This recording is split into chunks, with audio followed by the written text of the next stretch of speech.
Assalamu alaikum dear students. Welcome to lecture 19 of MDCAT Chemistry.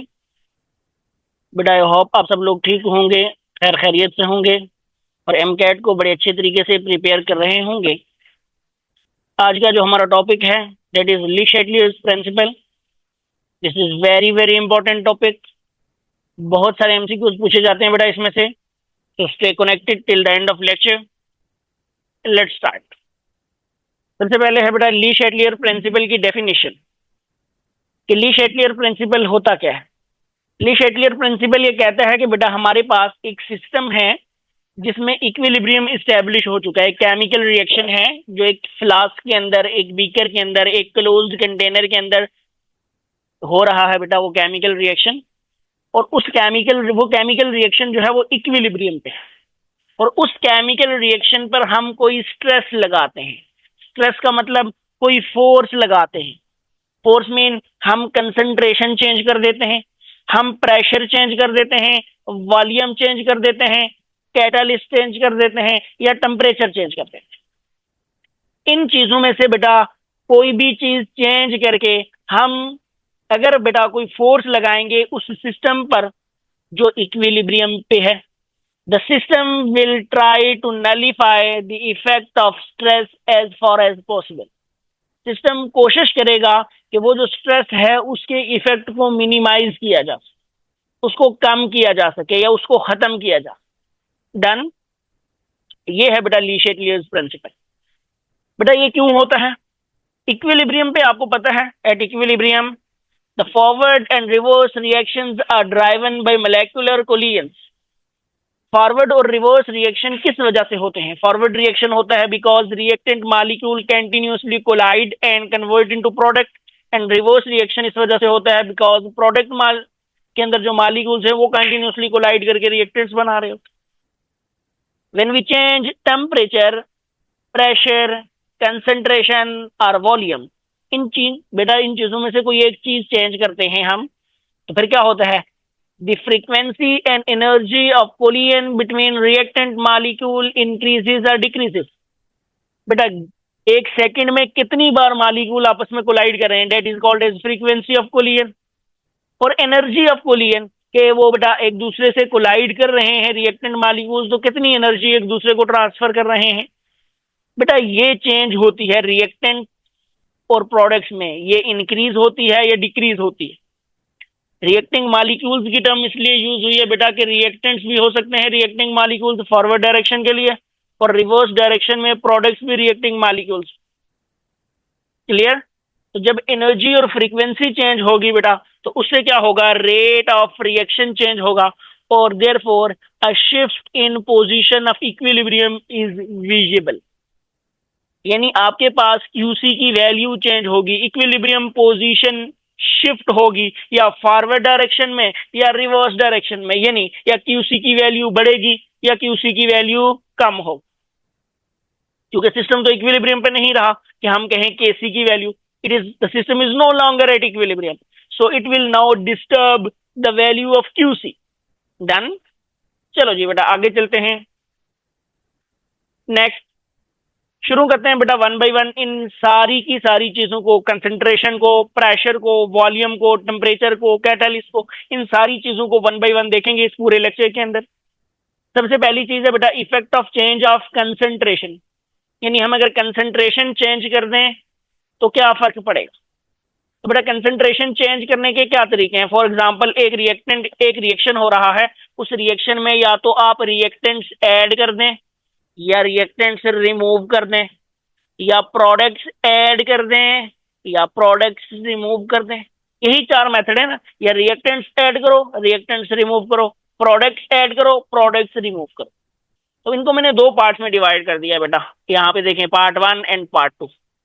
पहला part यह है कि अगर आप रिएक्टेंट्स को ऐड करेंगे या प्रोडक्ट्स को रिमूव करेंगे, तब गौर से देखें, रिएक्टेंट्स को ऐड करेंगे तो भी रिएक्टेंट्स ज्यादा हो जाएंगे, या प्रोडक्ट्स को रिमूव करेंगे तो भी रिएक्टेंट्स ज्यादा हो जाएंगे। तो जब रिएक्टेंट्स ज्यादा होंगे तो सिस्टम कोशिश करेगा वो जो ज्यादा रिएक्टेड हो गए हैं उनको कम करने की, इस इफेक्ट को नलीफाई करने की। तो सिस्टम क्या कोशिश करेगा बेटा? It will shift toward product side. ताकि प्रोडक्ट ज्यादा बने। राइट डायरेक्शन में शिफ्ट होगा, फॉरवर्ड डायरेक्शन में शिफ्ट होगा। Clear? So there will be a shift in position of equilibrium toward right and the direction of reaction will be forward. The value of QC will increase. QC की जो value है बेटा ये increase कर जाए। Clear हो गया? Next, concentration के अंदर दूसरी चीज है बेटा, जब आपने प्रोडक्ट से रिमूव किए या रिएक्टेंट है, सॉरी प्रोडक्ट्स क्या क्या रिएक्टेंट्स रिमूव किए या प्रोडक्ट्स ऐड किए। जब आप रिएक्टेंट्स रिमूव करते हैं तो it means products are more in number, या फिर आप प्रोडक्ट्स ऐड करते हैं तो भी होगा products are more in number. तो जब प्रोडक्ट्स ज्यादा होंगे तो सिस्टम कोशिश करेगा रिवर्स डायरेक्शन में शिफ्ट होकर उन प्रोडक्ट्स की कंसंट्रेशन को वापस कम करने की। तो there will be a shift in position of equilibrium toward left, that is the direction of reaction will be reverse. जब लेफ्ट शिफ्ट होगा तो रिवर्स डायरेक्शन बनेगी और मैं कह सकता हूं कि क्यूसी की वैल्यू डिक्रीज करेगी। डन?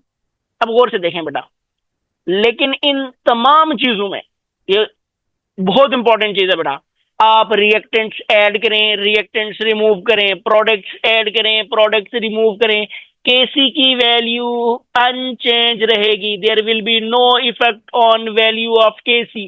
क्यूसी की वैल्यू चेंज होगी, केसी की वैल्यू चेंज नहीं होगी, क्योंकि केसी तो इक्विलिब्रियम कांस्टेंट है और हम पहले से डिस्कस कर चुके हैं कि वो सिर्फ टेम्परेचर पे डिपेंड करता है। टेम्परेचर चेंज करने से केसी की वैल्यू बढ़ेगी या कम होगी। बेटा अगेन जब आप देखेंगे कि थोड़ी देर बाद जब वो कंसंट्रेशन जो हमने चेंज की थी वो दोबारा रिएक्शन अपने आप को अरेंज करके दोबारा इक्विलिब्रियम स्टैब्लिश कर लेगा, तो दोबारा प्रोडक्ट अपॉन रिएक्टेंट इक्विलिब्रियम पे कैसी होगा और उसकी वैल्यू वही होगी जो पहले थी। डन? नेक्स्ट, यहाँ पे बेटा एक बड़ा इंपॉर्टेंट क्वेश्चन है, ये अक्सर यहाँ से एमसीक्यूज आता रहता है और इसको थोड़ा सा घुमा फिरा के पूछा जाता है। So keep this in mind कि यहाँ पे आपने अपने नॉलेज को यूज नहीं करना, डेली लाइफ नॉलेज को यूज नहीं करना, बल्कि आपने केमिस्ट्री के नॉलेज को यूज करना है। यहाँ पे गौर से देखें, ये मेरे पास है BiCl3 बिस्मथ ट्राइक्लोराइड। इसको जब वाटर में डालते हैं ना बेटा, तो यहाँ पे देखो ये बिस्मथ ट्राइक्लो, ये मैंने कंटेनर लिया, इस कंटेनर में बेटा मैंने पानी डाल के बिस्मथ ट्राइक्लोराइड डाल दिया, तो होगा क्या कि ये वाला जो सोल्यूशन है ना ये इस तरह ये एक मिल्की सोल्यूशन बन जाएगा। क्या बन जाएगा? ये मिल्की सोल्यूशन। अगर आप इस मिल्की सोल्यूशन को देखें तो ये मिल्कीनेस सोल्यूशन के अंदर किस वजह से आई है? ड्यू टू प्रेसिपिटेट्स, और वो प्रेसिपिटेट्स हैं बेटा BiOCl। ये वजह है किसकी? मिल्कीनेस की। ओके, ये चूंकि इसके वाइट प्रेसिपिटेट बनते हैं और इसकी वजह से सोल्यूशन के अंदर मिल्कीनेस आती है, इसकी वजह से सोल्यूशन के अंदर थोड़ा सा गाढ़ापन आता है, आप कह सकते हैं विस्कोसिटी इंक्रीज होती है सिस्टम की। तो अगर आप गौर से देखें तो एक सवाल नॉर्मली ये पूछा जाता है कि ये आपके पास मिल्की सोल्यूशन बना हुआ है, इस मिल्की सोल्यूशन में मैं वाटर मजीद ऐड करूं तो क्या होगा? मिल्कीनेस अपीयर होगी या मिल्कीनेस मजीद अपीयर होगी या डिसअपीयर होगी? तो बड़ा आसान सी बात है, अगर आप देखें, आप डेली लाइफ से देंगे तो आप कहेंगे पानी डालने पर मिल्कीनेस कम हो रही है, लेकिन ऐसा नहीं है। अगर देखें तो आप रिएक्टेंट्स को बढ़ा रहे हैं, जब आप रिएक्टेंट्स को बढ़ाएंगे तो रिएक्शन फॉरवर्ड डायरेक्शन में शिफ्ट होगा और BiOCl ज्यादा बनेगा, इसका मतलब मिल्कीनेस अपीयर होगी, ज्यादा डीपन हो जाएगी। और सिमिलरली अगर आप HCl को ऐड कर दें इस रिएक्शन के अंदर, तो HCl को ऐड करने पे आप प्रोडक्ट को ऐड करेंगे तो रिएक्शन किस डायरेक्शन में शिफ्ट होगा बेटा? Backward direction.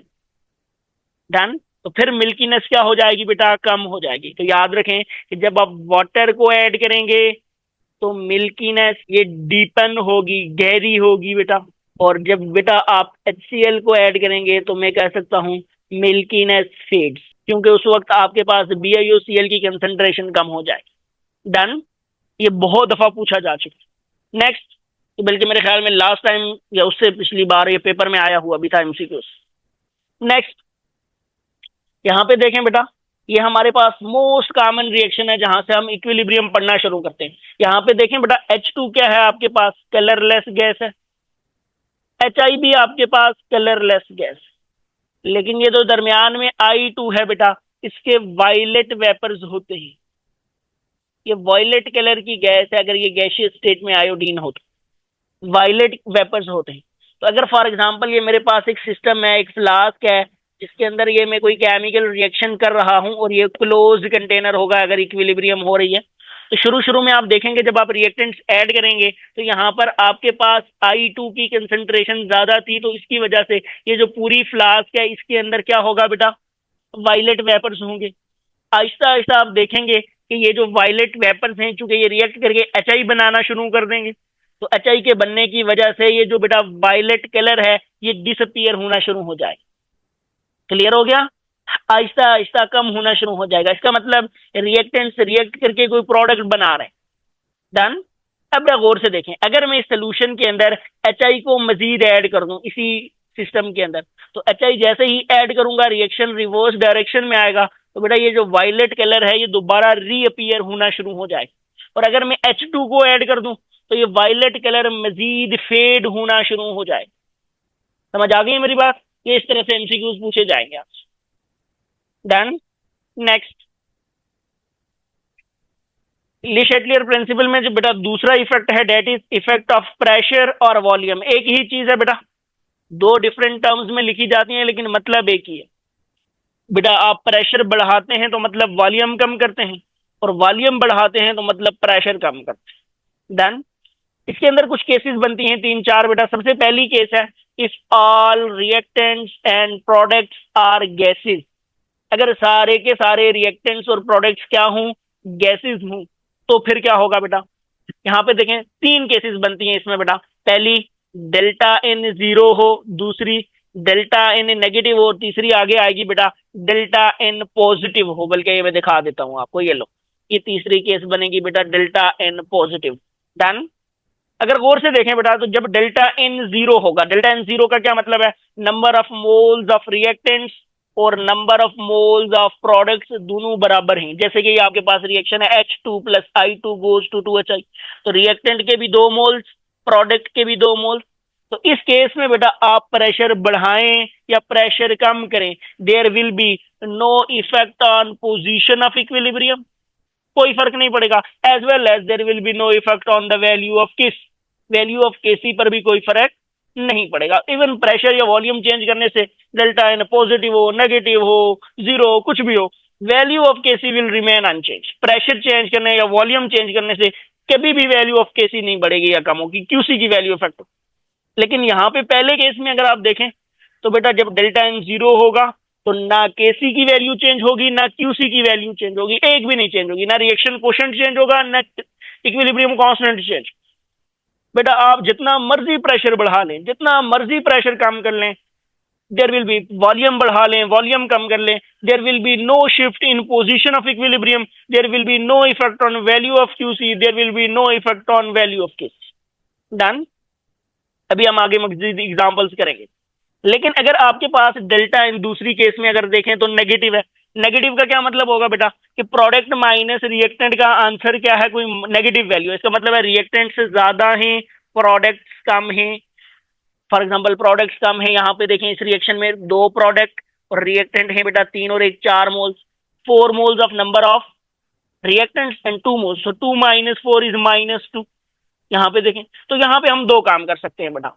आप पहली चीज के प्रेशर इंक्रीज करें, प्रेशर इंक्रीज करने का मतलब वॉल्यूम डिक्रीज करें, या फिर दूसरी केस आप प्रेशर डिक्रीज करें या वॉल्यूम इंक्रीज करें, सॉरी ये इंक्रीज होगा।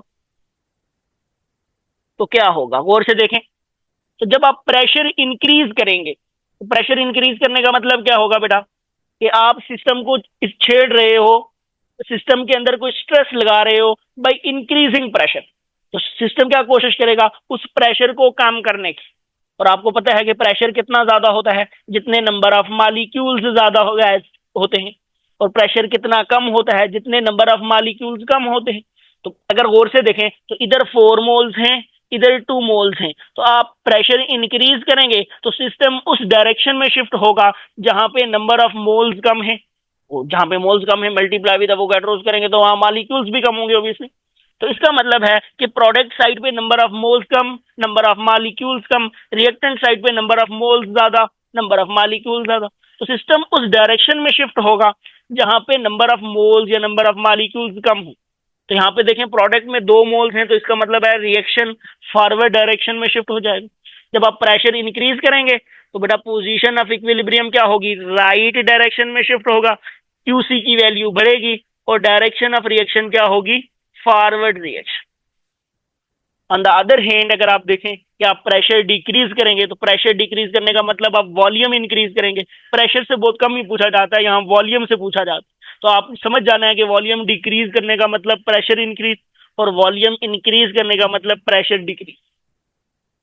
जब आप प्रेशर डिक्रीज करेंगे या वॉल्यूम इंक्रीज करेंगे, तो प्रेशर डिक्रीज करेंगे तो बेटा क्या होगा, सिस्टम वापस प्रेशर को बिल्ट अप करने की कोशिश करेगा, वो जो ओरिजिनल सिस्टम था। इसका मतलब है वो उस डायरेक्शन में शिफ्ट होगा जहां number of molecules of gas ज्यादा हो। तो ज्यादा किस डायरेक्शन में, यहाँ पे आप देखेंगे तो रिवर्स डायरेक्शन में शिफ्ट होगा। तो इस वक्त जब डेल्टा एन नेगेटिव होगा तो आप प्रेशर बढ़ाएंगे बेटा, प्रेशर कम करेंगे तो सिस्टम बेटा लेफ्ट शिफ्ट होगा, यानी डायरेक्शन ऑफ रिएक्शन क्या होगा, रिवर्स डायरेक्शन में शिफ्ट होगा, क्यूसी की वैल्यू कम हो जाएगी। डन। नेक्स्ट तीसरी चीज है बेटा, जब डेल्टा एन पॉजिटिव हो। डेल्टा एन पॉजिटिव का क्या मतलब है कि आपके पास प्रोडक्ट के नंबर ऑफ मोल्स ज्यादा हो, रिएक्टेंट के नंबर ऑफ मोल्स कम हो। जैसे यहाँ पे देखें तो यहाँ पे 5 moles of products and 2 moles of reactant, so 5 minus 2 is 3। So positive answer आया है, तो पॉजिटिव 3 क्या है, डेल्टा एन पॉजिटिव है, number of moles of products ज्यादा है, रिएक्टेंट्स कम है। इस केस में अगर बेटा आप प्रेशर बढ़ाएंगे तो अगेन मैंने बताया जब आप प्रेशर इंक्रीज करते हैं तो उस डायरेक्शन में शिफ्ट होगा जहां नंबर ऑफ मॉलिक्यूल्स कम हो। तो कम तो बेटा रिवर्स डायरेक्शन में, इधर कम है और इधर ज्यादा है। तो बेटा आप जब प्रेशर बढ़ाएंगे फिर वो लेफ्ट शिफ्ट होगा या रिवर्स शिफ्ट होगा या क्यूसी की वैल्यू कम होगी। और जब बेटा आप प्रेशर क्या करेंगे, कम करेंगे, यानी वॉल्यूम को इंक्रीज करेंगे। तो जब आप वॉल्यूम को इंक्रीज करेंगे तो आप बेटा देखेंगे कि पोजीशन ऑफ इक्विलिब्रियम जो होगी वो राइट शिफ्ट होगी, क्योंकि वो उस डायरेक्शन में शिफ्ट होगा जहां नंबर ऑफ मॉलिक्यूल्स ज्यादा हो और direction of reaction will B forward और क्यूसी की वैल्यू बढ़ जाए। बेटा इस सारी बात से हमें ये पता चला कि अगर सारे के सारे रिएक्टेंट्स गैसेज हों, सारे के सारे रिएक्टेंट्स और प्रोडक्ट्स, तो डेल्टा एन 0 होगा, number of moles of reactants और प्रोडक्ट्स बेटा बराबर होंगे, तो क्यूसी की वैल्यू पर कोई इफेक्ट नहीं पड़ेगा, there will be no shift in position of equilibrium. लेकिन अगर डेल्टा एन पॉजिटिव या नेगेटिव होगा तो प्रेशर बढ़ाने पर क्या होगा बेटा, जब हम प्रेशर बढ़ाएंगे तो रिएक्शन उस डायरेक्शन में शिफ्ट होगा जहां नंबर ऑफ मोल्स कम है, और अगर प्रेशर कम करेंगे तो बेटा रिएक्शन उस डायरेक्शन में शिफ्ट होगा जहां नंबर ऑफ मोल्स ज्यादा है। डन। चलो जी, अब दूसरी केस है बेटा, if the reactants and products are in liquid or solid state, या लिक्विड में है या सॉलिड स्टेट में, तो फिर बेटा लिक्विड और सॉलिड पर कोई अप्रिशिएबल इफेक्ट नहीं होता, तो हम कहते हैं there will be no effect on position of equilibrium. बेटा कोई फर्क नहीं पड़ेगा पोजीशन ऑफ इक्विलिब्रियम पे, चाहे आप प्रेशर को बढ़ाएं, प्रेशर को कम करें, चाहे डेल्टा एन पॉजिटिव हो नेगेटिव हो, अगर सारे के सारे रिएक्टेंट्स बेटा क्या हैं आपके पास, रिएक्टेंट्स और प्रोडक्ट्स सॉलिड्स या लिक्विड्स हैं, तो there will be no effect, just like delta N is equal to 0। Done. यहाँ पे एक और इंपॉर्टेंट बात कि मैंने अभी बताया भी था कि इन सब केसेस में वैल्यू ऑफ केसी अनचेंज रहेगी, केसी की वैल्यू पर कोई भी फर्क नहीं पड़ेगा सवाए टेम्परेचर के, टेम्परेचर केसी की वैल्यू को चेंज करेगा। डन। नेक्स्ट, अब प्रेशर के अंदर बेटा अगर मजीद नेक्स्ट पॉइंट देखें तो इफेक्ट ऑफ इनर्ट गैसेस। अब सबसे पहले तो डिफाइन करते हैं ना कि इनर्ट गैस होती क्या है। इनर्ट गैस एक तो आपके जहन में वो गैसेज है ना, noble gases, helium, neon, argon, krypton, xenon और रेडॉन, वो नोबल गैसेज है। उसके अलावा भी बेटा इनर्ट गैसेज होती हैं। फॉर एग्जांपल मेरे पास एक रिएक्शन है, A plus B goes to C plus D. मैं इस रिएक्शन मिक्सचर के अंदर ना, ये एक इस तरह के कंटेनर के अंदर हो रहा है बेटा, इस कंटेनर के अंदर मैं CH4 ऐड कर देता हूँ। CH4 है बेटा, कब इनर्ट गैस बन जाएगी, जब वो रिएक्टेंट्स या प्रोडक्ट्स किसी एक से भी रिएक्शन ना करे। So any gas which do not react with equilibrium mixture या reaction mixture at given conditions of temperature pressure, हो सकता है किसी बाकी वैल्यू पर चेंज करे, लेकिन जिस वैल्यू ऑफ टेम्परेचर प्रेशर पे हमने वो इक्विलिब्रियम सेट की हुई है बेटा, उस वैल्यू ऑफ टेम्परेचर और प्रेशर पे बेटा वो कोई भी फर्क नहीं करेगी, there will be no effect. Done. उसकी ना रिएक्टेंट के साथ रिएक्शन करेगी ना प्रोडक्ट के साथ रिएक्शन करेगी, तो ऐसी गैस को हम क्या कहते हैं बेटा? Inert gas. सबसे पहले तो ये समझे कि इनर्ट गैस होती क्या। इनर्ट गैस का मतलब सिर्फ नोबेल गैसेस नहीं है बेटा। डन। अब दूसरी चीज, जब आपने एक सिस्टम के अंदर इनर्ट गैस इंटर की, वो पहले से इक्विलिब्रियम पे था, तो दो कंडीशन है। एक कि अगर आप वॉल्यूम कांस्टेंट करें, वॉल्यूम कांस्टेंट करने का मतलब ये, यहां पे मैं डायग्राम बना रहा हूं बेटा, गौर से देखिएगा, ये है। तो आपने ना ये पिस्टन यहीं पे रखा हुआ है, इस पिस्टन को ऊपर नहीं जाने दे रहे, आपने ये पिस्टन इधर ही रखा हुआ है। तो आपने मजीद गैस डाली, जब इसके अंदर इनर्ट गैस डाली, तो बेटा टोटल प्रेशर क्या हो जाएगा? बोलो। Total pressure of gaseous mixture बेटा फिर ऑटोमेटिकली प्रेशर इंक्रीज हो जाएगा। जैसे ये करेंगे टोटल प्रेशर क्या हो जाएगा? इंक्रीज हो जाएगा। जब टोटल प्रेशर इंक्रीज हो गया, ठीक है मान लिया, लेकिन क्या मुझे बताएं, क्या प्रेशर ऑफ ए इंक्रीज हुआ, partial pressure of B, partial pressure of C, या पार्शियल प्रेशर ऑफ डी, जिन्होंने रिएक्ट करना है, जिनकी वजह से रिएक्शन हो रहा है, वो चेंज नहीं हुए। तो जब तक वो पार्शियल प्रेशर चेंज नहीं हुआ, टोटल प्रेशर बढ़े या कम हो, बेटा there will be no effect on position of equilibrium. समझ आ गई है? There will be no effect on position of equilibrium. कोई केसी की वैल्यू तो चेंज ही नहीं होनी ना इनर्ट गैस से, लेकिन बेटा पोजीशन ऑफ इक्विलिब्रियम पर भी कोई फर्क नहीं पड़ेगा, क्योंकि partial pressure of gaseous reactants and products is same although total pressure increases. जिनने रिएक्ट करना है उनका पार्शियल प्रेशर अभी भी वही है, वो पहले भी वही था, वो चेंज नहीं हुआ। तो लिहाजा अब आपने ये समझ जाना है बेटा कि कोई भी इफेक्ट नहीं है। लेकिन अगर आप ऐसा करें कि आप प्रेशर को कांस्टेंट रखें, मतलब यहां पे मैं एक और आपके साथ सामने कंटेनर ड्रा कर रहा हूं, ये यहां पे था, तो जब आप गैस इसके अंदर डालेंगे तो ये पिस्टन ऊपर मूव करेगा, ऐसे पिस्टन ऊपर मूव करे कि इसके अंदर जो बेटा टोटल प्रेशर है वो कांस्टेंट रहे। टोटल प्रेशर क्या रहे? कांस्टेंट। लेकिन बेटा देखें, टोटल प्रेशर कांस्टेंट रहा है, क्या पार्शियल प्रेशर ऑफ ए उतना ही रहा है? नहीं जी, वॉल्यूम बढ़ने से पार्शियल प्रेशर कम हो गया, वॉल्यूम बढ़ने से बी का पार्शियल प्रेशर भी कम हो गया, वॉल्यूम बढ़ने से सी का पार्शियल प्रेशर भी कम, डी का भी, यानी जितने भी रिएक्टेंट्स थे, जितने भी प्रोडक्ट्स थे गैसियस, उन सब का पार्शियल प्रेशर क्या हो गया? कम हो गया। टोटल प्रेशर तो कांस्टेंट है, लेकिन आपके पास पार्शियल प्रेशर ऑफ गैस कम हो गया। तो जब पार्शियल प्रेशर ऑफ गैस कम होगा तो हम क्या कहेंगे? रिएक्शन उस डायरेक्शन में शिफ्ट होगा जहां ज्यादा नंबर ऑफ मोल्स। कहां पे शिफ्ट होगा? जहां ज्यादा number of, more number of moles of gas. वजह क्या है बेटा? आप कहोगे सर जी ऐसा क्यों? हमारे सामने जब प्रोडक्ट्स का कम हुआ है तो रिएक्टेंट्स का भी तो कम हुआ है, अगर ए और बी का कम हुआ है तो सी और डी का भी तो कम हुआ है। लेट्स से मैं एग्जांपल से समझाता हूं बेटा, यहां से N2 plus 3H2 goes to 2NH3। इस बात को समझने की कोशिश कीजिए। अगर आप गौर से देखें, इसके अंदर एक इनर्ट गैस इस सिस्टम के अंदर डालते हैं, ये वाला जो सिस्टम है इक्विलिब्रियम पे, तो बेटा सबसे पहली बात कि वो रिवर्स डायरेक्शन में शिफ्ट होगा, क्योंकि बेटा यहाँ पे 4 मोल्स हैं, उधर 2 मोल्स हैं। ऐसा होगा क्यों? बेटा गौर से देखें, अमोनिया का पार्शियल प्रेशर कम, हाइड्रोजन का पार्शियल प्रेशर कम, नाइट्रोजन का पार्शियल प्रेशर कम। जब प्रेशर कम हो जाएगा, इसका मतलब गौर से देखें बेटा, इसका प्रेशर भी कम हुआ है, इसका भी कम हुआ है, सबका बराबर ही कम हुआ है, क्योंकि वॉल्यूम बढ़ा है। इसका मतलब है यहाँ पे ओवरऑल रिएक्टेंट्स का प्रेशर ज्यादा डिक्रीज हुआ है, प्रोडक्ट्स का कम डिक्रीज हुआ है, क्योंकि उसके नंबर ऑफ मॉलिक्यूल्स कम है। तो जिस तरफ डिक्रीज हुई है उसी डायरेक्शन में रिएक्शन शिफ्ट होगा। समझ आ गई है? यहाँ पे आप एक और बात भी कह सकते हैं कि जब आपके पास ओवरऑल वॉल्यूम बढ़ा तो N/V, number of moles per unit volume, बेटा जिसको आप बोलते हो कंसंट्रेशन, कंसंट्रेशन भी तो क्या हुई है? डिक्रीज हुई है। जब कंसंट्रेशन डिक्रीज हुई है तो मतलब अमोनिया की कंसंट्रेशन भी डिक्रीज, हाइड्रोजन की भी डिक्रीज, नाइट्रोजन की भी डिक्रीज। लेकिन अगर आप देखोगे जिसके नंबर ऑफ मोल्स ज्यादा, उसकी number of moles per unit volume में डिक्रीज भी ज्यादा। तो बेटा दो इफेक्ट है, एक तो प्रेशर की वजह से रिवर्स डायरेक्शन में शिफ्ट होगा, दूसरा कंसंट्रेशन की वजह से भी रिवर्स डायरेक्शन। डन। तो ये नीचे लिखा हुआ है बेटा कि partial pressure of gaseous reactants and products decreased also total pressure increase. Total pressure क्या होगा बेटा? Sorry, remains same.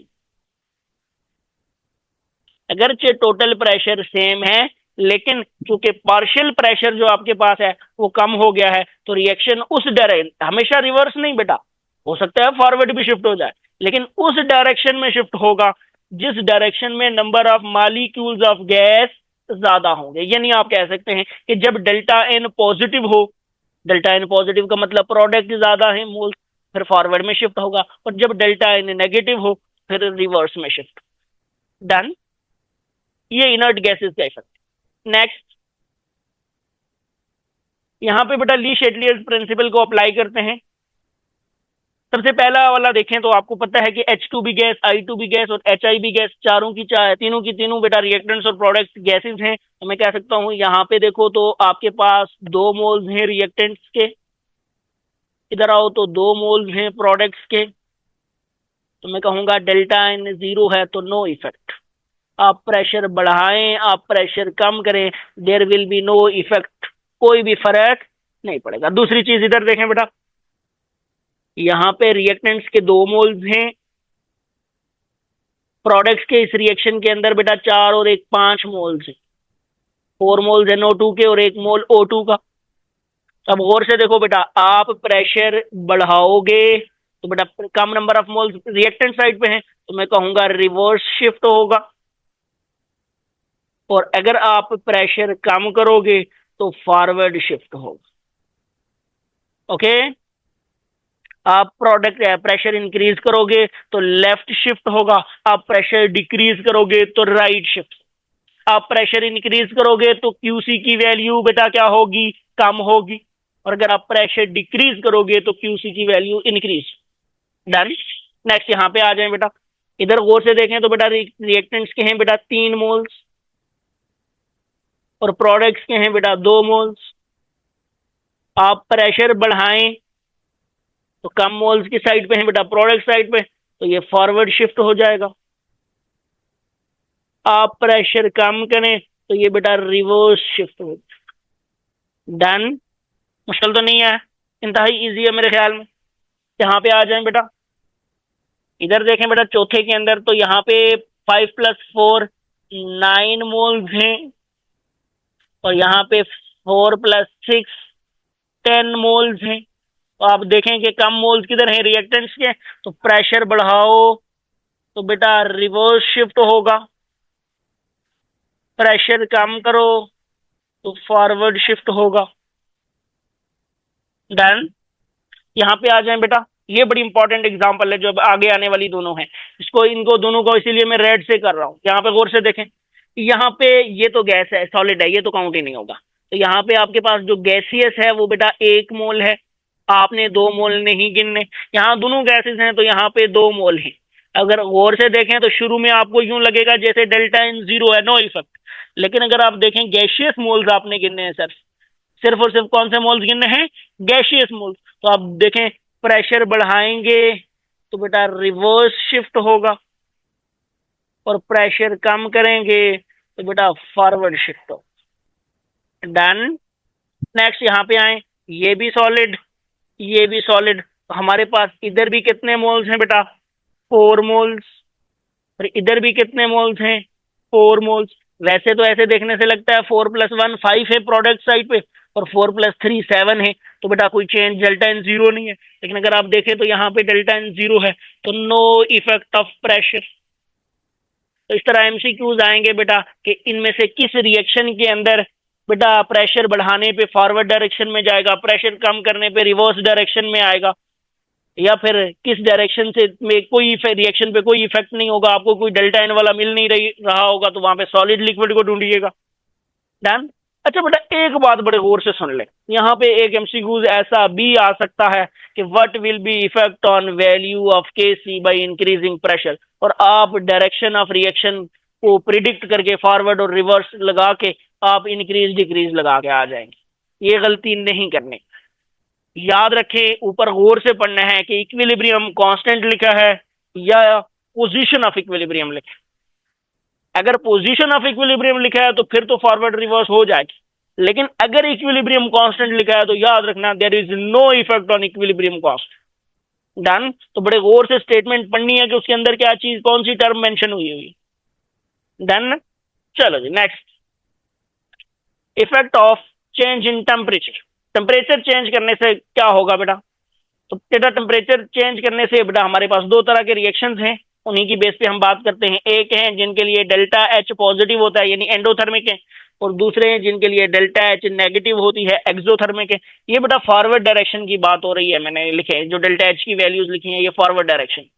तो सीधी सी बात है बेटा, जब आप टेम्परेचर बढ़ाएंगे तो रिएक्शन उस टेम्परेचर को यूटिलाइज करेगा यानी एंडोथर्मिक वाली साइड पे शिफ्ट होगा, और जब आप टेम्परेचर कम करेंगे तो बेटा रिएक्शन उस टेम्परेचर को बढ़ाने की कोशिश करेगा यानी एक्सोथर्मिक वाली साइड शिफ्ट हो। तो याद रखें मेरे पास एक रिएक्शन है, यहां पे एज्यूम करें ए और बी के बीच में इक्विलिब्रियम है बेटा। तो अगर ये रिएक्शन आपके पास, ये ए और बी वाला ये रिएक्शन आपके पास फॉरवर्ड डायरेक्शन में एंडो है, तो बेटा ये रिवर्स डायरेक्शन के अंदर एक्सो होगा, ये याद रखें।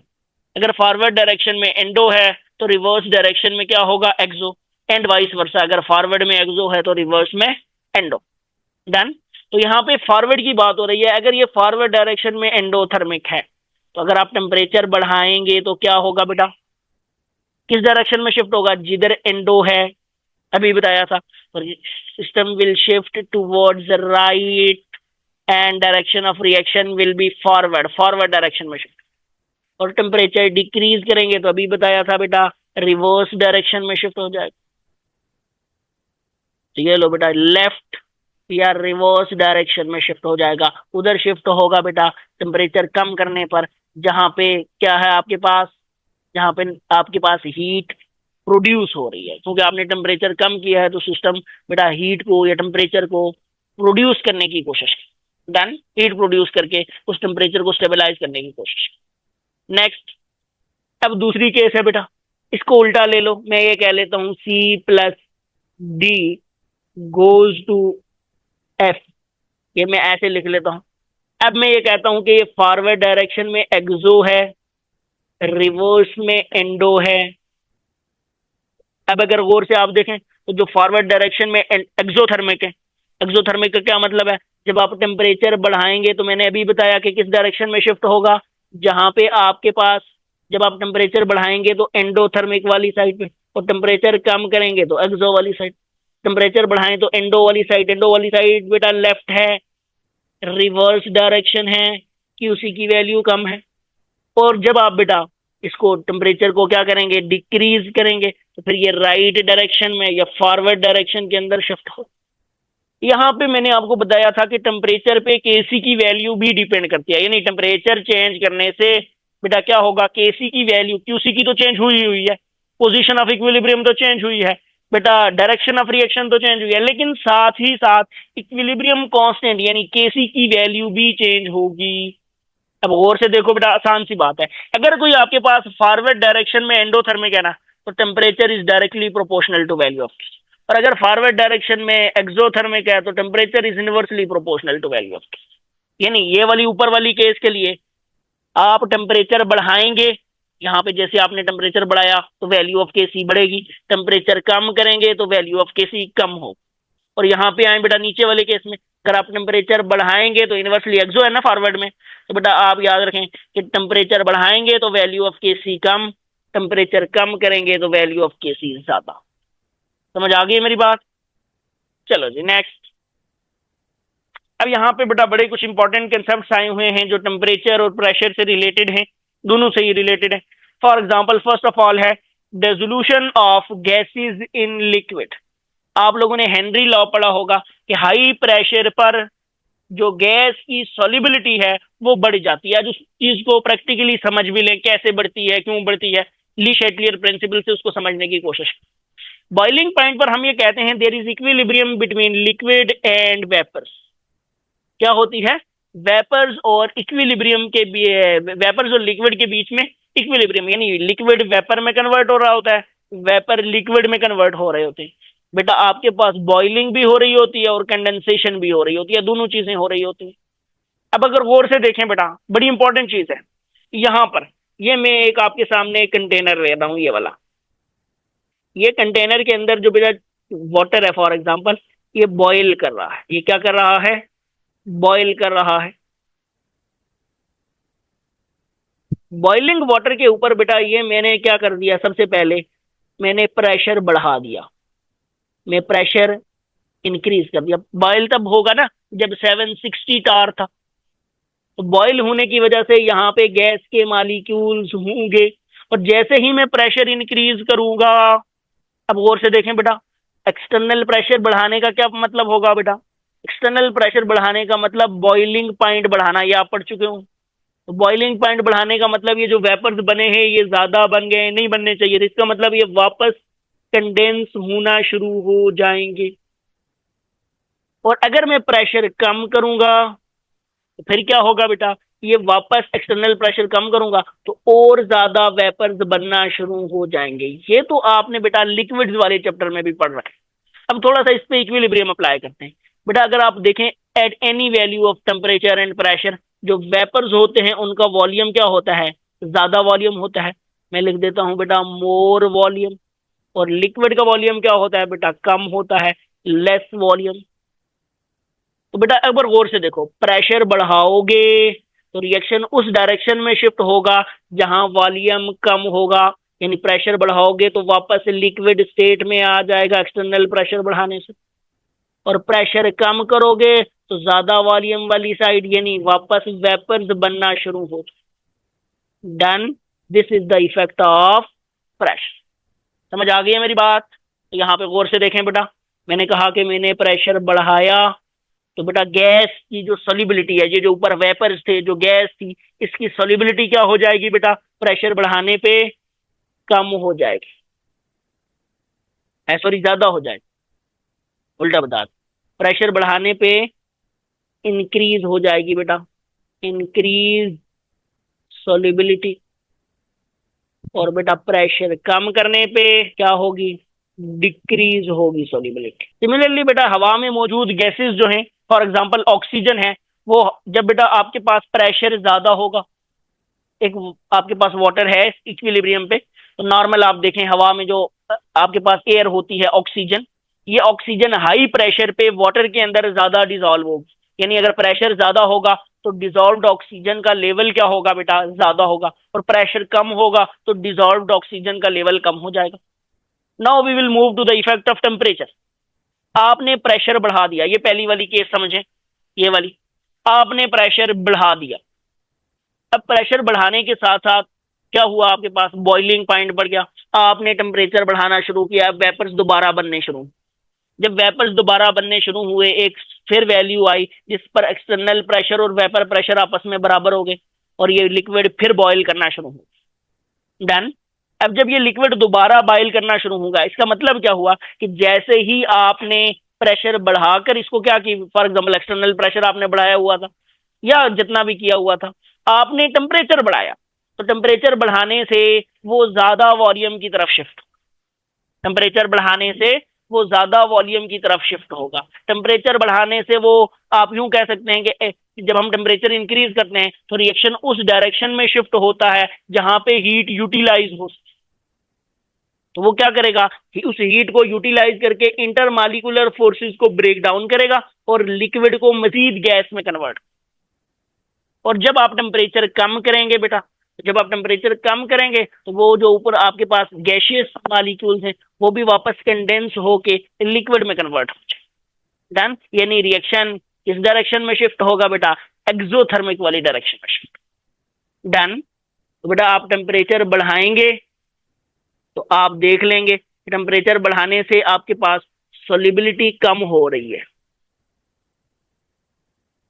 और टेम्परेचर कम करने से सॉल्युबिलिटी बढ़ रही है। इसका मतलब अगर आपके पास डिजॉल्व्ड ऑक्सीजन है तो दो डिफरेंट टेम्परेचर से, फॉर एग्जांपल आप बात कर सकते हैं कराची की या फिर किसी और सिटी की जहां पे दो जगह पे समुंदर है, तो आप कहोगे कि कहाँ पे डीओ का लेवल आज के वेदर में बेटा क्या होगा, ज्यादा होगा। तो जहां पे टेम्परेचर ज्यादा वहां डीओ का लेवल कम, जहां टेम्परेचर कम वहां डीओ का लेवल ज्यादा। डन। नेक्स्ट है बेटा मेल्टिंग ऑफ सॉलिड। एक सॉलिड को आप मेल्ट कर रहे हैं, तो आपको पता है कि मेल्टिंग पॉइंट पर भी यही होता है कि आपके पास सॉलिड और लिक्विड एक दूसरे के साथ इक्विलिब्रियम पे होते हैं। तो सिमिलरली आप कंसीडर कर सकते हैं कि जो सॉलिड होता है उसका वॉल्यूम क्या होता है बेटा, लेस, और जो लिक्विड होता है उसका वॉल्यूम क्या होता है बेटा, ज्यादा, मेल्टिंग पॉइंट पर। दोनों होते हैं ना, एक दूसरे के अंदर इंटर कन्वर्ट हो रहे होते हैं, इक्विलिब्रियम में एग्जिस्ट कर रहे होते हैं। तो सॉलिड का वॉल्यूम कम, लिक्विड का वॉल्यूम ज्यादा। तो अगेन अगर आप प्रेशर को बढ़ाएं तो किस डायरेक्शन में शिफ्ट होगा बेटा, जहां पे वॉल्यूम कम है, यानी सॉलिड बनता चला जाएगा लिक्विड। और अगर आप प्रेशर को कम करें तो वापस किस डायरेक्शन में शिफ्ट हो जाएगा, मोर वॉल्यूम, यानी लिक्विड वाली साइड में शिफ्ट हो जाएगा। सिमिलरली अगर आप टेम्परेचर बढ़ाएं तो टेम्परेचर बढ़ाने से क्या होगा, हीट यूटिलाइज करेगा, यानी सॉलिड के पार्टिकल्स को ब्रेक डाउन करके मेल्ट होना शुरू हो जाएगा। और अगर आप टेम्परेचर कम करें तो फिर क्या होगा, जब टेम्परेचर आप कम करेंगे तो फिर बेटा ये वापस सॉलिड बनना शुरू कर देगा, क्योंकि ये एक्सोथर्मिक वाली साइड में जाना शुरू। Done. Next, dissolution of solids in liquids. Solids बेटा लिक्विड्स में कैसे डिसॉल्व होती है, तो दो ही चीजें हैं बेटा इस केस में, दो केसेस हमने डिस्कस करनी है। नंबर वन, जब आपके पास हीट ऑफ सोल्यूशन पॉजिटिव हो, एंड नंबर टू, जब हीट ऑफ सोल्यूशन नेगेटिव हो। हीट ऑफ सोल्यूशन के पॉजिटिव और नेगेटिव होने का क्या मतलब है, गौर से देखिएगा। मेरे पास है एक सॉल्यूट, दूसरा है मेरे पास सॉल्वेंट, मैं इनके साथ एक तीसरी चीज ऐड करता हूं, हीट, और तब जाके बेटा मेरे पास कोई सोल्यूशन बने। यानी सॉल्यूट और सॉल्वेंट आपस में डिसॉल्व होने के लिए हीट अब्सॉर्ब करे। तो इस वक्त मैं क्या कहूंगा कि मेरे पास heat of solution delta H naught solution क्या है बेटा, पॉजिटिव है। और दूसरी बेटा, जब मेरे पास सॉल्यूट और बेटा सॉल्वेंट रिएक्ट करें तो बेटा हीट रिलीज हो तो सोल्यूशन बने, और साथ में कोई हीट रिलीज हो। तो अगर हीट बेटा रिएक्टेंट हो तो हीट ऑफ सोल्यूशन पॉजिटिव है, और हीट प्रोडक्ट हो अगर आप देखें तो फिर हीट ऑफ सोल्यूशन क्या होती है, नेगेटिव होती है। तो अगर गौर से देखो बेटा, इस केस में फॉर एग्जांपल ये एंडोथर्मिक वाली केस में हीट ऑफ सोल्यूशन जहां पे पॉजिटिव है, आप टेम्परेचर इंक्रीज करो तो टेम्परेचर क्या करेगा, मजीद सॉल्यूट को किसमें डिसॉल्व करेगा, सॉल्वेंट में। तो मैं कह सकता हूं सॉल्युबिलिटी बढ़ेगी सॉलिड्स की, सॉल्युबिलिटी इंक्रीज कर जाएगी। और अगर आप टेम्परेचर कम करेंगे तो फिर सॉल्युबिलिटी डिक्रीज कर जाएगी। डन। सिमिलरली अगर नीचे वाली केस में देखें तो यहाँ पे हीट प्रोड्यूस हो रही है, तो अगर आप टेम्परेचर बढ़ाएंगे तो ये बैकवर्ड डायरेक्शन में आएगा जहां पे एंडो है, क्योंकि फॉरवर्ड में तो ये एक्सो है। तो फिर ये क्या होगा बेटा, टेम्परेचर इंक्रीज करेंगे तो ये बेटा सॉल्युबिलिटी क्या कर जाएगी, डिक्रीज कर जाएगी। और अगर आप टेम्परेचर कम करेंगे तो सॉल्युबिलिटी इंक्रीज कर जाएगी। डन। क्योंकि अब टेम्परेचर इंक्रीज आप डिक्रीज कर रहे हैं तो बेटा हीट ये प्रोड्यूस करने की कोशिश करेगा, और जब हीट प्रोड्यूस करने की कोशिश करेगा तो सोल्यूशन बनेगा और आपकी सॉल्युबिलिटी इंक्रीज। डन। मेरे ख्याल में आपको ये वाली बातें समझ आ गई। नेक्स्ट, अब देख लेते हैं बेटा कुछ एप्लीकेशंस ऑफ टेम्परेचर। कुछ दो मेरे पास एक दो मालिक्यूल्स हैं, उन पर हम टेम्परेचर को अप्लाई करेंगे कि टेम्परेचर इंक्रीज या डिक्रीज करने से आपके पास वैल्यू ऑफ केसी और इक्विलिब्रियम की पोजीशन पर क्या फर्क पड़ेगा। सो अगर यहां पर गौर से देखो, ये पहला रिएक्शन इसमें SO2 O2 के साथ रिएक्शन करके SO3 बना रहा है, तो बेटा ये रिएक्शन फॉरवर्ड डायरेक्शन के अंदर मैं कह रहा हूं एक्सोथर्मिक है। तो बेटा ये मैं कह सकता हूं कि अगर इस डायरेक्शन में ये एक्सो है तो बेटा वापस रिवर्स डायरेक्शन में ये एंडो होगा। और ये बात मैं आपको पहले बता चुका हूं कि जब हम टेम्परेचर इंक्रीज करेंगे तो रिएक्शन उस डायरेक्शन में शिफ्ट होगा जहां पे रिएक्शन एंडोथर्मिक होगा, और जब टेम्परेचर डिक्रीज करेंगे तो रिएक्शन उस डायरेक्शन में शिफ्ट होगा जहां वो एक्सोथर्मिक होगा। डन। अब बेटा यहां पर गौर से देखें, मैं इस पार्टिकुलर रिएक्शन के अंदर केस वन है मेरे पास कि मैं टेम्परेचर को इंक्रीज कर रहा। जब मैं टेम्परेचर को इंक्रीज कर रहा हूं तो आप देखेंगे कि रिएक्शन किस डायरेक्शन में, यहां पे मैं दो बातें लिख सकता हूं। पहली बात कि रिएक्शन शिफ्ट्स इन बेटा बैकवर्ड डायरेक्शन, क्योंकि बैकवर्ड डायरेक्शन एंडो है, एंडो में शिफ्ट होगा टेम्परेचर इंक्रीज करने से। तो बेटा मैं पहली चीज कह सकता हूं कि डायरेक्शन क्या है, बेटा ये लेफ्ट शिफ्ट होगा। दूसरी बात मैं कह सकता हूं बेटा कि ये इसकी जो डायरेक्शन होगी वो रिवर्स होगी। तीसरा मैं कह सकता हूं क्यूसी की वैल्यू क्या होगी बेटा, डिक्रीज होगी। और अब तो मैं चौथी बात भी प्रिडिक्ट कर सकता हूं केसी वाली, क्योंकि टेम्परेचर है तो केसी की वैल्यू भी क्या होगी बेटा, डिक्रीज। डन। लेकिन अगर मैं यही काम उल्टा कर दूं, यानी अगर मैं टेम्परेचर को इस रिएक्शन के अंदर इंक्रीज करूं तो बिल्कुल इसके सारे अपोजिट चीजें होंगी। अगर मैं टेम्परेचर को डिक्रीज कर दूं तो जब मैं टेम्परेचर को डिक्रीज करूंगा तो बेटा मेरे पास जो डायरेक्शन होगी वो राइट होगी, राइट डायरेक्शन में एक्सो में शिफ्ट होगा। दूसरी बात मैं कह सकता हूं कि बेटा ये फॉरवर्ड डायरेक्शन में शिफ्ट होगा। फिर मैं कह सकता हूं कि बेटा क्यूसी की जो वैल्यू है वो इंक्रीज कर जाएगी। और चौथी बात मैं कह सकता हूं कि आपके पास केसी की वैल्यू भी इंक्रीज कर जाएगी, क्योंकि सिर्फ और सिर्फ टेम्परेचर, बेटा बारहा बता चुका हूं, सिर्फ टेम्परेचर चेंज करने से केसी या क्यूसी की वैल्यू पे फर्क पड़ेगा, अदरवाइज नहीं पड़ेगा। नेक्स्ट, अगर आप यहां पे देखें बेटा N2O4 और 2NO2, तो फॉरवर्ड डायरेक्शन में बेटा पॉजिटिव है डेल्टा एच, तो ये एंडोथर्मिक है। तो यानी इसका मतलब इधर ये एंडो है फॉरवर्ड में, तो रिवर्स में ये क्या है, एक्सो है। अब अगेन बेटा दो केसेस बना लो। एक पहली केस जिसमें मैं टेम्परेचर को बढ़ा देता हूं, तो बेटा अभी बताया कि टेम्परेचर बढ़ाने पे ये एंडोथर्मिक वाली साइड पे जाएगा। तो एंडोथर्मिक का मतलब क्या है बेटा, कि ये फॉरवर्ड डायरेक्शन में जाएगा, ये फॉरवर्ड में एंडो है। तो पहली चीज के ये शिफ्ट होगा राइट, ये शिफ्ट होगा बेटा फॉरवर्ड डायरेक्शन के अंदर। इसके लिए क्यूसी की वैल्यू जो होगी बेटा इंक्रीज कर जाएगी और केसी की वैल्यू भी इंक्रीज कर जाएगी। अब दूसरी चीज लिख लें बेटा आप, कि जब मैं टेम्परेचर को क्या करूंगा, डिक्रीज करूंगा। जब मैं टेम्परेचर डिक्रीज करूंगा तो क्या होगा बेटा, अगेन ये शिफ्ट होगा एक्सो वाली साइड पे, यानी लेफ्ट शिफ्ट होगा बेटा। मैं कह सकता हूं रिवर्स शिफ्ट होगा, ये डायरेक्शन रिवर्स हो जाएगी। बेटा मैं कह सकता हूं कि क्यूसी की वैल्यू डिक्रीज होगी और मैं लिख सकता हूं कि केसी की वैल्यू भी decrease. Done. Next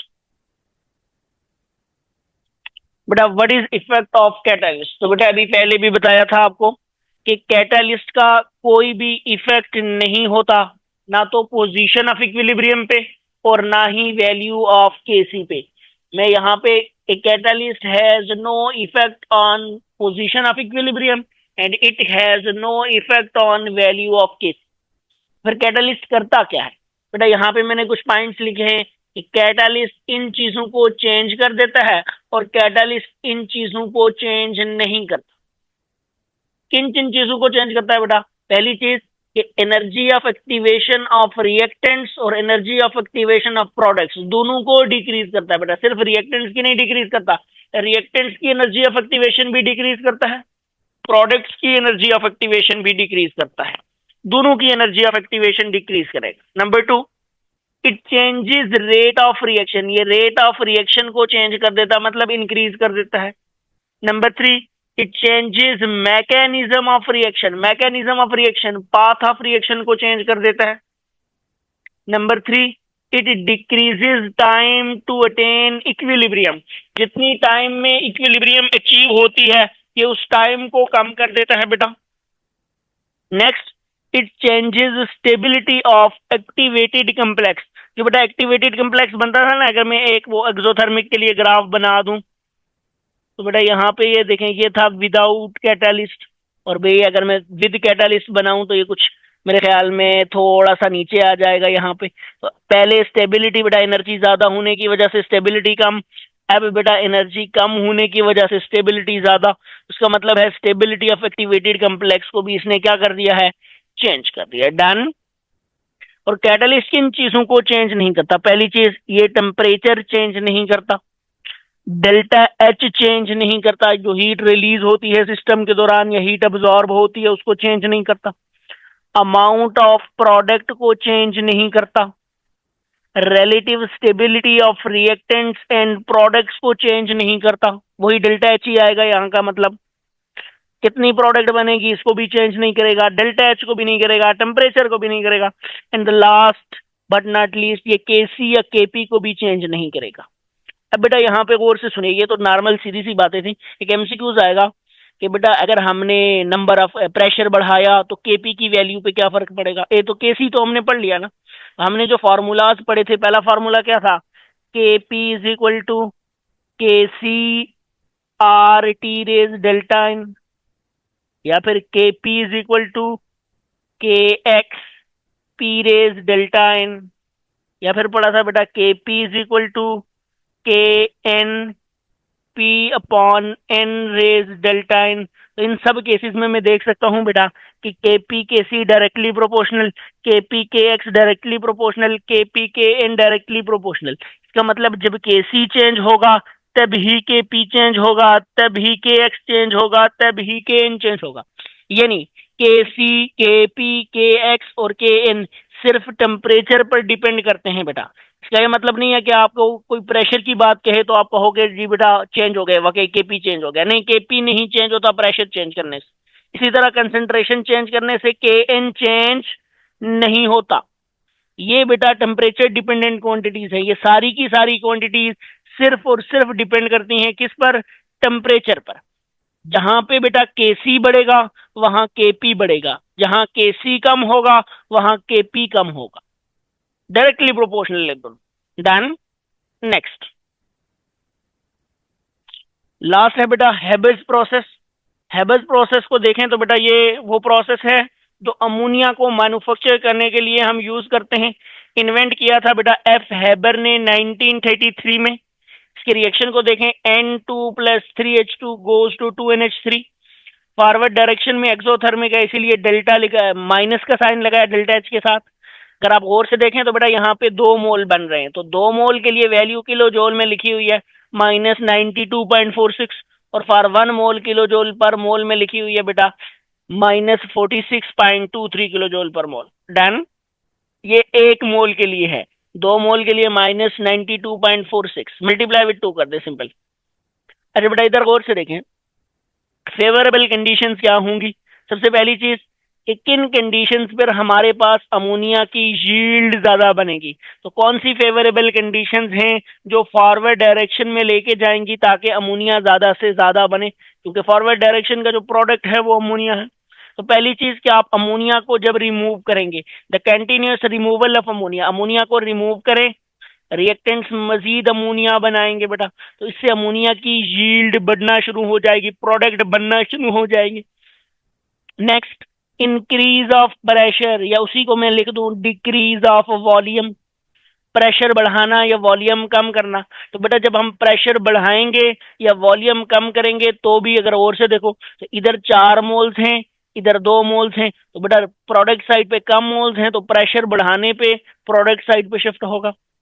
then decrease in temperature, temperature decrease करने से, क्योंकि डेल्टा एच की वैल्यू नेगेटिव है तो हम टेम्परेचर डिक्रीज करेंगे तो रिएक्शन फॉरवर्ड डायरेक्शन में शिफ्ट होगा। लास्ट बेटा catalyst to attain equilibrium earlier, तो हम एक कैटालिस्ट यूज करेंगे जो जल्द से जल्द इक्विलिब्रियम इस्टेब्लिश करेगा। डन। अब हमारे पास कुछ ऑप्टिमम कंडीशंस हैं, जैसे हम प्रेशर जो यूज करते हैं वो होता है बेटा 200 to 300 ATM। जो टेम्परेचर यूज करते हैं बेटा वो होता है 400 डिग्री सेल्सियस या 673 केल्विन। ये वैल्यू जबानी याद होनी चाहिए, एमसीक्यूज में पूछी जाती हैं। अब बेटा गौर से देखें, आप कहेंगे कि सर आपने कहा था टेम्परेचर डिक्रीज करेंगे, तो ये तो बहुत ज्यादा टेम्परेचर है। नहीं बेटा ऐसा नहीं है, इससे ज्यादा डिक्रीज करेंगे तो केसी की वैल्यू भी डिक्रीज कर जाएगी, अमोनिया की यील्ड भी डिक्रीज कर जाएगी इंक्रीज करने की बजाय। उसकी वजह यह है कि जब टेम्परेचर बहुत कम होगा तो रिएक्टेंट मॉलिक्यूल्स के बीच में नंबर ऑफ इफेक्टिव कोलिजन्स कम होंगी, तो रेट ऑफ रिएक्शन गिर जाएगा। तो जब रेट ऑफ रिएक्शन कम होगा तो प्रोडक्ट्स नहीं बनेगी। डन। Next catalyst. कैटलिस्ट क्या होता है बेटा, हम क्या करते हैं एक फ्यूज्ड मिक्सचर यूज करेंगे मैग्नीशियम ऑक्साइड, एल्यूमिनियम ऑक्साइड और सिलिकॉन ऑक्साइड का, और उसमें फाइनली डिवाइडेड आयरन को बेटा उसके अंदर यूं समझेंगे कि जैसे उसके अंदर तैर रहा है। एक fuse mixture of MgO, Al2O3 और SiO2 के अंदर आयरन एज कैटालिस्ट एक्ट करता है। डन। और ये जो बेटा MgO है, Al2O3 है और SiO2, ये एक्ट करते हैं as promoter. Sometime molybdenum is also used as promoter. Next है बेटा लास्ट, कि हम कंटिन्यूसली रिमूव करेंगे अमोनिया को। अच्छा बेटा, ये सारी कंडीशंस पहली तीन, प्रेशर, टेम्परेचर और कैटालिस्ट लगा दें तो आपके पास 35%, 33 to 35% अमोनिया की यील्ड बनती है। अब आप क्या करते हैं, अमोनिया को कंटिन्यूसली रिमूव करते हैं। और अमोनिया को बेटा कैसे रिमूव किया जाता है कि हम -33 डिग्री C पे अमोनिया को फ्री, ये जो रिएक्शन मिक्सचर है इसको फ्रीज कर देते हैं। इसके अंदर तीन चीजें मौजूद है, N2 भी मौजूद है, H2 भी मौजूद है, NH3 भी मौजूद है। जब हम इसको फ्रीज करेंगे -33 डिग्री C पे, तो बेटा जो अमोनिया है वो लिक्विड फॉर्म में कन्वर्ट हो जाएगी, जबकि नाइट्रोजन और हाइड्रोजन बेटा ये गैसियस स्टेट में ही रहेंगे। यहां से इस लिक्विड नाइट्रो अमोनिया को हम कोलेक्ट कर लेते।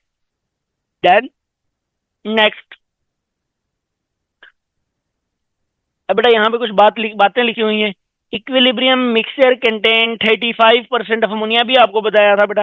और इस 35% को कंटिन्यूस रिमूवल ऑफ अमोनिया से हम तकरीबन 95 to 99% में लेके जाते हैं, कंटिन्यूसली अमोनिया को रिमूव करके। NH3 is separated by refrigeration at minus, मैंने अभी बताया कूल डाउन करेंगे, लिक्विड में कन्वर्ट करके बेटा उसको सेपरेट करते हैं।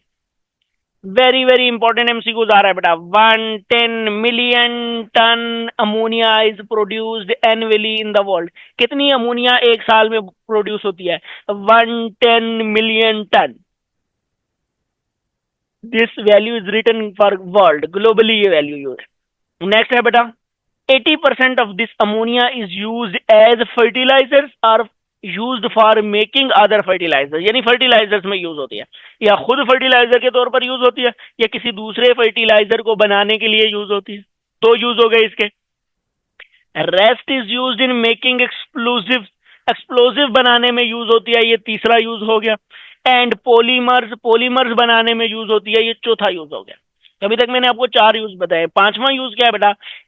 13% नाइट्रोजन फिक्सेशन, तो नाइट्रोजन फिक्सेशन भी करती है, ये भी इसका एक यूज है। तो 13% जो नाइट्रोजन फिक्सेशन है ये बेटा हैबर प्रोसेस के थ्रू होती है। तो बेटा मैंने 5 यूज बताए हैं आपको। एक, used as fertilizers, used for making other fertilizers, used for making explosives, used for making polymers, and is used in nitrogen fixation. Done. ये अमोनिया नाइट्रोजन फिक्सेशन भी करती है। डन। नेक्स्ट बेटा, this makes an end to this lecture. If you have any questions you can ask in comment section, you can also WhatsApp me on this number. Okay, thank you all, stay connected, goodbye, Allah Hafiz.